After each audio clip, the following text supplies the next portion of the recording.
Continuamos.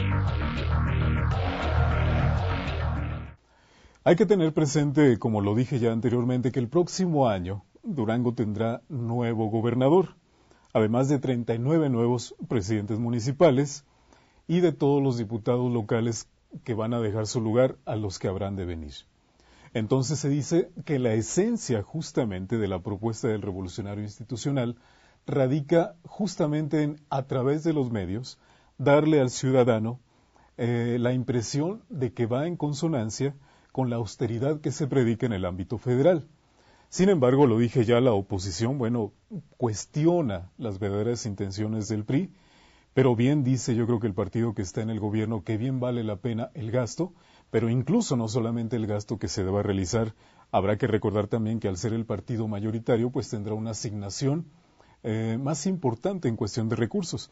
Pero decía yo que no solamente es el dinero en lo que se habrá de fijar una campaña, sino también en la impresión que se dé al ciudadano.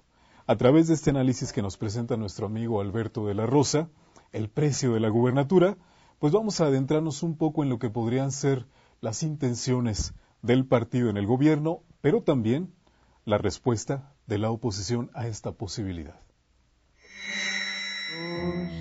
El tema bestial del despilfarro de recursos en las campañas políticas siempre será uno de los temas prioritarios en la agenda ciudadana, ya que ante los tiempos de crisis y de desigualdad social, es insultante que los partidos derrochen tantas barricadas de millones de pesos. De hecho, este fue el asunto prioritario en la reforma electoral que aprobó el Congreso de la Unión en el 2007, en donde se veló por generar economías al erario público al reducir los tiempos de campañas, los topes de los gastos y cercenar la compra de espacios en radio y televisión. Todo esto se hizo con la finalidad de que se hicieran más inversiones en programas sociales. Ahora, la fracción priista en el Congreso del Estado de Durango resucitó este asunto y lo subió al plano mediático con su propuesta de reducir en más de un 50% el tope de gastos de campaña para la elección de gobernador que se verificará el año entrante. Sin embargo, de esto se desprende un par de lecturas interesantes que conviene analizar a continuación. En primer término, vemos que el PRI le gana el tirón a la oposición al agarrar la bandera económica y obtiene cierto posicionamiento mediático al enviar el mensaje a la ciudadanía de que su preocupación es gastar menos en tiempos de crisis, pues de 42 millones de pesos que originalmente estaban aprobados como tope para la campaña a la gubernatura, se reduciría en un promedio de 18 millones, cuando el tope hace 6 años fue de poco más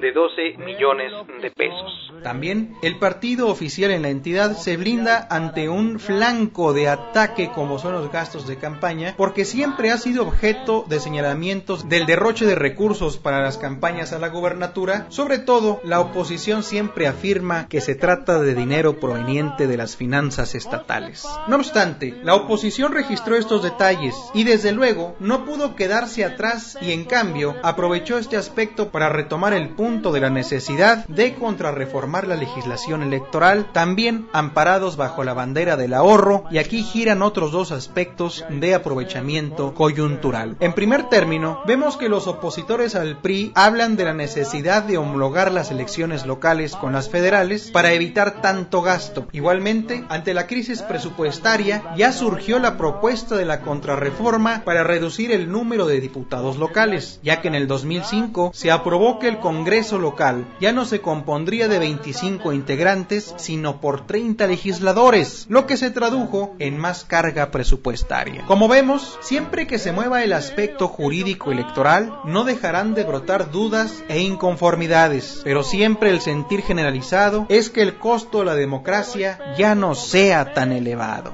Ya verás cómo te ahorras pa' un abrigo de visor. Hay que recordar, amigos y amigas, que el pasado jueves 17 de septiembre, en punto de las 8 de la mañana con 50 minutos, faltando 10 minutos para las 9, se dio un acontecimiento muy lamentable aquí en nuestra ciudad capital. Fue el asesinato del exdirector de la Policía Ministerial en los tiempos de Ángel Sergio Guerrero Mier, Eulalio Aldama Enríquez. Se le esperaba a las afueras de su domicilio y un grupo armado que hasta el momento no ha sido identificado, pues terminó con la vida del abogado. Es lamentable porque el clima que vive el gremio de la abogacía aquí en nuestra entidad, en nuestra ciudad capital de manera fundamental, es muy complicado. De hecho, el propio presidente de la Barra de Abogados lo dice. Nosotros como gremio hemos recibido amenazas. Él hace un recuento de 4 litigantes asesinados y 5 de ellos levantados, de los cuales no se sabe hasta el momento absolutamente nada. Por eso es que nuestro compañero Iván Soto nos preparó este trabajo, Abogados en la Mira, y no solamente es una cuestión retórica, sino que es literal. En este momento el gremio de los abogados es una de las profesiones más sufridas. Vamos a escuchar por qué.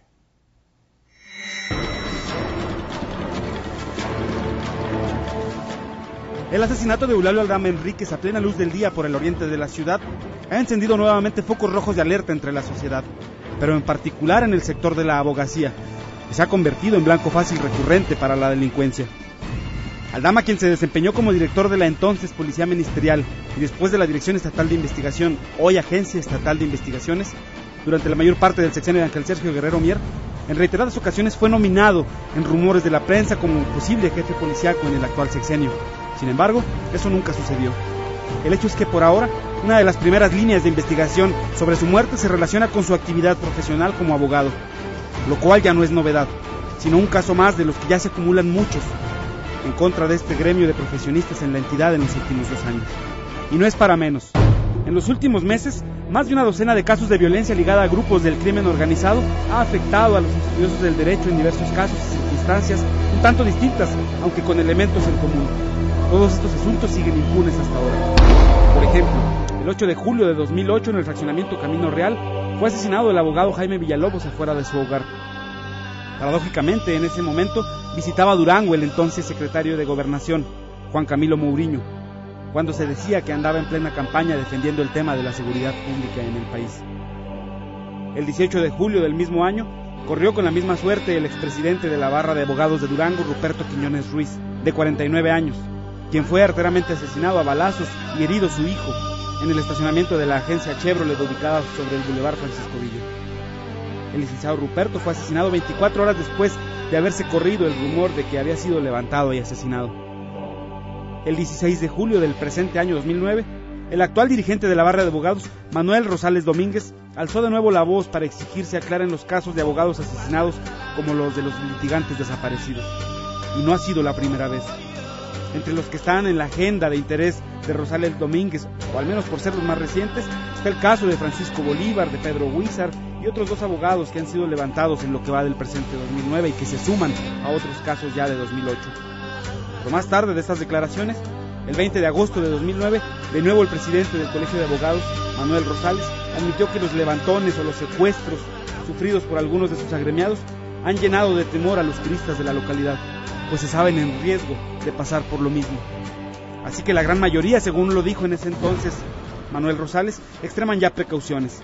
Toman medidas que van desde el cambio del tipo de automóvil que usan hasta la contratación de elementos de seguridad personal para su resguardo. Para esa fecha, el líder de la barra ya sumaba otro asunto similar que defender como representante del gremio.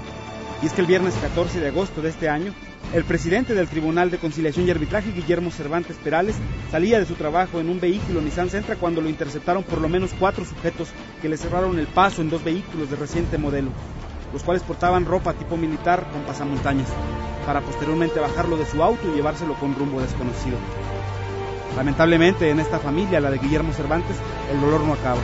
Pues hace poco más de un año también fue levantado el hijo del licenciado Guillermo, del mismo nombre, y no se ha vuelto a saber de él en el hogar. Casos similares se repiten en algunos municipios como Nombre de Dios, Vicente Guerrero, Pueblo Nuevo y otros. Pero nada se sabe de los responsables de estas muertes y desapariciones.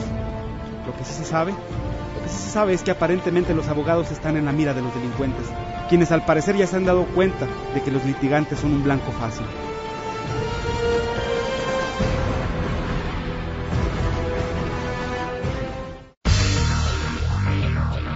Continuamos.